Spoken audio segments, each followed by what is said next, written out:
Experience. तो सबसे पहले तो मैं कल के लिए माफ़ी चाहूँगी। कल हम करंट फीलिंग की रीडिंग्स नहीं पोस्ट कर पाए थे, तो आज मैं एक बहुत ही खूबसूरत सी एक मतलब बिग, हमेशा मैं 5-7 मिनट की रीडिंग करती हूँ, एक बड़ी रीडिंग आज मैं जो है आपके पार्टनर की करंट एनर्जीज, उनकी करंट फीलिंग्स, आपकी करंट फीलिंग, इस रिलेशनशिप में आगे क्या हो सकता है, सब देखूँगी और अगले 5 से 7 दिन की एनर्जी देखूँगी।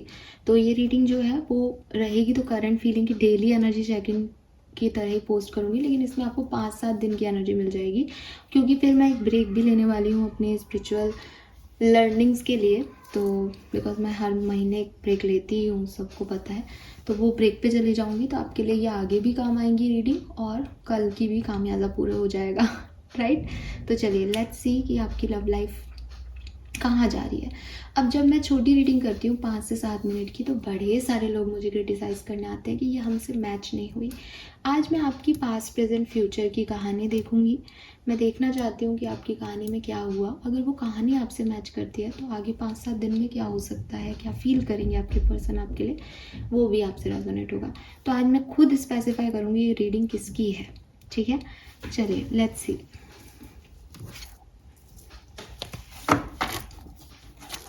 Please universe, please divine power, please spirit guides, please give me the accurate message which are in our higher goods. Thank you. Thank you so much.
Okay, so आपकी ज़िंदगी की कहानी क्या है। अगर ये कहानी आपसे मैच करे तो आप मेरी आगे की रीडिंग सुनिएगा। मुझे ऐसा लगता है कि या तो मुझे सुनने वाले लोग मैरिड हैं, ठीक है, आप लोग शादीशुदा हैं, और या फिर अगर आप शादीशुदा नहीं भी हैं तो जब आपका ये रिलेशनशिप बना था तो आपके या आपके पार्टनर के किसी एक के मन में ये था कि हम शादी करेंगे। मतलब ये रिलेशनशिप सिर्फ गर्लफ्रेंड बॉयफ्रेंड बनने के लिए बनाया गया रिलेशनशिप मुझे नहीं लगता है। या तो यहाँ मैरिज ऑलरेडी इन्वॉल्व हो सकती है, हो सकता है कि भाई आप अरेंज मैरिज के सेटअप में मिले हों और आपकी शादी हुई हो, या आप लोगों की कहीं शादी हो चुकी हो फिर आप इस पर्सन से मिले हो, क्योंकि ये इसमें मैरिज इन्वॉल्व है। या फिर ये रिश्ता जब बना तो जब एक दूसरे से बात हुई तो ऐसा ही लगा कि मुझे मेरा मैरिड के लिए पार्टनर मिल गया, मैं इससे शादी करूँगी या करूँगा। अब बिगनिंग जो है वो बड़ी पिंक ख्याली जो है वो दिखाई दे रहा है। किसी का फेवरेट कलर भी पिंक हो, आप दोनों में से पॉसिबल है। सो इस बहुत रोमांटिक बिगनिंग थी। फ्रेंड्स के थ्रू आप मिले हो सकते हैं, अरेंज मैरिज के सेटअप में आप मिले हो सकते हैं, किसी फीमेल के थ्रू आप मिले हों, ऐसा हो सकता है। मतलब एकदम न्यू स्पार्किंग नया कनेक्शन था आपका। हो सकता है इससे पहले भी आपके कई कनेक्शन रहे हों, आप रियूनियन चाहते हो, लेकिन यहाँ पे कुछ नया कनेक्शन आपका बन गया। उसके बाद या तो आपकी शादी हुई, अरेंज मैरिज थी तो शादी हो गई, या फिर आपने शादी के बारे में सोचना शुरू किया। लेकिन सडनली इस कनेक्शन में आपकी विल पावर टेस्ट हुई। विल पावर मतलब आपके पार्टनर वो करने लगे, वो कहने लगे जो आपको उम्मीद ही नहीं थी।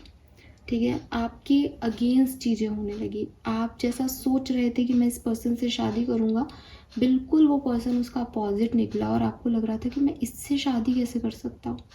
या आपकी शादी हो गई और शादी के बाद बिल्कुल आपके ऊपर एक बोझ आ गया कि भाई ये वो हस्बैंड नहीं है या ये वो वाइफ नहीं है जिसको मैं सोच रही थी शादी से पहले जैसा इंसान था, ये वैसा नहीं है। या ऐसा हो कि पर्सन शायद फिर भी वैसा हो, आप पर्सन के साथ फिर भी एक जैसे कहना चाहिए अपने इमोशंस को दबा के डील कर रहे हो, लेकिन सराउंडिंग्स का सारा प्रेशर आपके ऊपर आ गया, एकदम बोझिला हो गया था ये रिश्ता। और उसके बाद बोझिला होने के बाद मुझे सबके लिए बिल्कुल भी नहीं लगता ये सेपरेशन हो गया है। मुझे ऐसा लगता है जैसे बस, लेकिन आप एक स्पिरिचुअल जर्नी पे आ गए हो अब इस रिश्ते की वजह से। आप बहुत तीखे स्वर में बोलने लगे हो, आपकी बहुत खटपट होती है और विद दिस मून बहुत ओवर थिंकिंग रहती है। इट्स जस्ट इमोशनली आप बिल्कुल भी हेल्दी सिचुएशन में नहीं हो इस कनेक्शन की वजह से। और कुछ लोगों के लिए डेफिनेटली ये सेपरेशन हो गया, तो जो है अब आप अगेन स्पिरिचुअलिटी का सहारा लेकर के खुद को हील कर रहे हो, बिकॉज वो उस पर्सन से तो आपका सेपरेशन हो गया एंड आपको ये भी नहीं पता कि ये पर्सन सही था गलत था, बिकॉज इसने आपका कुछ नहीं बिगाड़ा, लेकिन आपके लिए ये एक बैगेज हो गया था, बोझ हो गया था, आपके ऊपर सडनली बहुत सारी रिस्पॉन्सिबिलिटीज़ आ गई। तो ये चीज़, ये सिचुएशन मुझे यहाँ पे आपके लिए ऐसी दिखाई देती है Aquarius, with this moon, queen of swords and the high priestess. कुछ चीज़ें हिडन भी हैं यहाँ पे। ये हिडन सिचुएशंस मुझे कह रही हैं कि जैसे कहना चाहिए ना कि अभी भी आपके सोच के परे है, अभी भी आपकी समझ में नहीं आ रहा कि ये कनेक्शन मेरे लिए हेल्दी है या नहीं, या इस कनेक्शन में जो कुछ भी हुआ वो क्यों हुआ। आपके पास कोई जैसे कहना चाहिए कोई आंसर ही नहीं है कि सब कुछ ठीक था लेकिन वो पर्सन वैसा था भी नहीं, उसने ऐसा कैसे कर दिया। या अभी भी आपको ऐसा लगता है कुछ चीज़ें छुपी हुई है, कुछ चीज़ें हाइड है। आप अपने इमोशंस भी बहुत छुपाते हो अगर कभी कनेक्शन में हो अभी, कि आप अपने रियल सेल्फ को दिखाते ही नहीं हो क्योंकि एक डर है आपके मन में इस पर्सन के लिए। आप में से कुछ लोगों के लिए, मैं सबके लिए नहीं कह रही, आपके पार्टनर ने आपके ऊपर हाथ उठाया हो सकता है। I am really sorry but it's a channel message. कोई ना कोई फिजिकल अब्यूज़, वो चाहे एक छोटे से एक सेकंड का हो, पर वो फिजिकल अब्यूज़ आपके साथ किसी के साथ यहाँ पे हुआ है, ऐसी वाली फीलिंग दिखती है। और अगर इस पर्सन ने आपके साथ नहीं किया है ना, तो कोई फीमेल एनर्जी है जिसने ऐसा किया है। अगर ये रीडिंग आपसे रेजोनेट हो रही है तो नाउ मैं आपको कहना चाहती हूँ कि आपका भविष्य क्या हो सकता है अगले 5 से 7 दिन में, इस पर्सन की फीलिंग्स क्या है आपके लिए, और क्या कोई एक्शन अगर सेपरेटेड हो तो आएगा या नहीं। सबसे पहले बात करते हैं इस पर्सन की फीलिंग्स की, what they feel for you. Aquarians के पार्टनर उनके लिए क्या फील करते हैं। Angel of love and financial constant, ठीक है।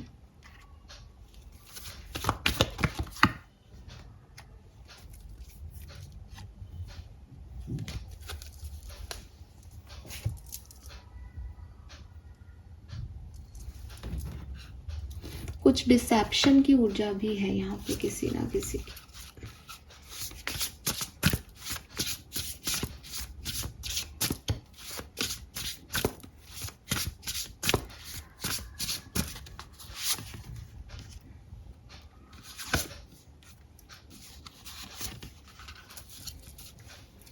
ओके, सो आपके पर्सन क्या फील करते हैं आपके लिए, बहुत मिस करते हैं। तो ये जो मिस करते हैं वाली एनर्जी सिर्फ उनके लिए नहीं है जो सेपरेटेड है। मुझे पता नहीं क्यों ऐसा लग रहा है कि आप साथ होके भी साथ नहीं है, इसलिए आपके पर्सन आपके पुराने वाले वर्जन को मिस करते हैं। आपके पर्सन आपके साथ बिताए हुए पलों को मिस करते हैं क्योंकि अब वो नहीं हो, अब वो आप नहीं हो। मतलब इनको ऐसा लगता है, मुझे, मैं नहीं कह रही, लेकिन इनको ऐसा लगता है कि अब वो आप नहीं हो या अब वो सिचुएशंस नहीं है, लेकिन ये आपको बहुत मिस करता है, ये उस सिचुएशन को बहुत मिस करता है जब सब कुछ हेल्दी था, ठीक है। एंड प्यार भी है, clearly angel of love present है यहाँ पे। प्यार भी है, प्यार अभी मरा नहीं है, प्यार कहीं ख़त्म नहीं होता। प्यार कोई ऐसी फीलिंग भी नहीं है जो किसी के लिए आ गई फिर वो चली गई, फिर किसी और के लिए आ गई फिर वो चली गई, फिर किसी तीसरे के लिए आ गई। ये प्यार है भी नहीं।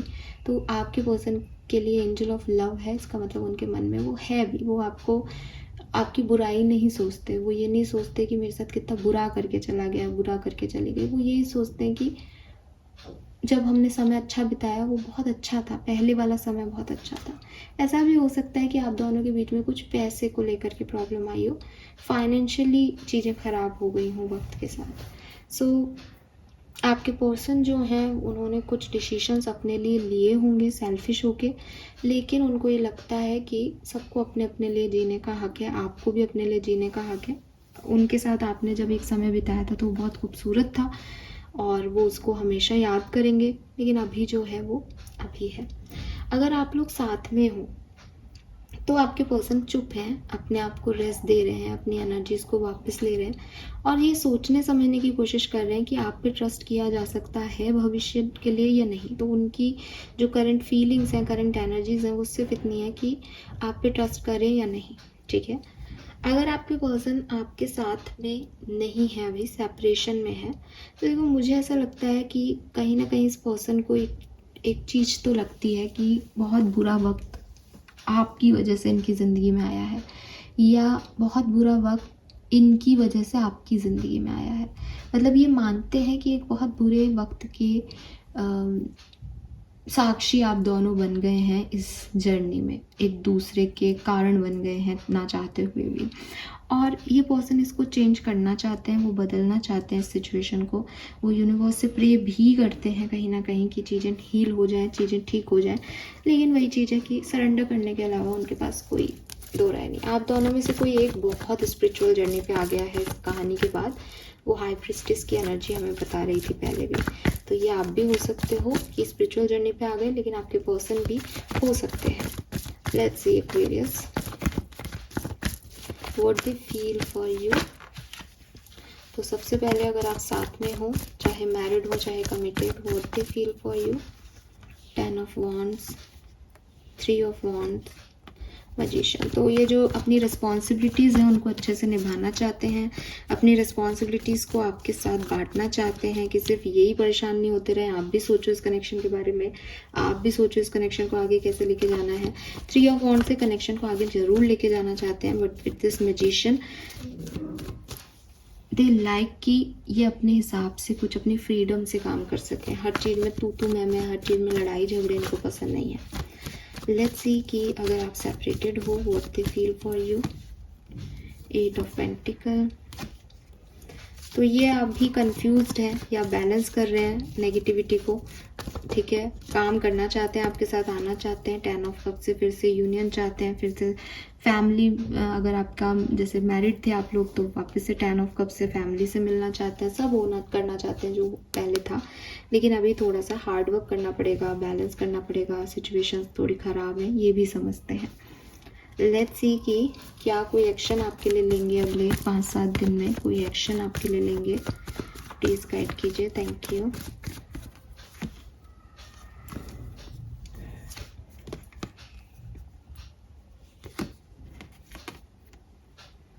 देखो ये कोई एक्शन ले सकते हैं आपके लिए, बट मुझे अगर मैं 5-7 दिन के भविष्य की बात करूं आपके लिए, तो मैं यही कहूँगी कि कोई बिजनेस पार्टनरशिप में किसी और तरीके से ये आपको अप्रोच करने की कोशिश करें, किसी थर्ड पर्सन के थ्रू ये कम्युनिकेट करें, हो सकता है।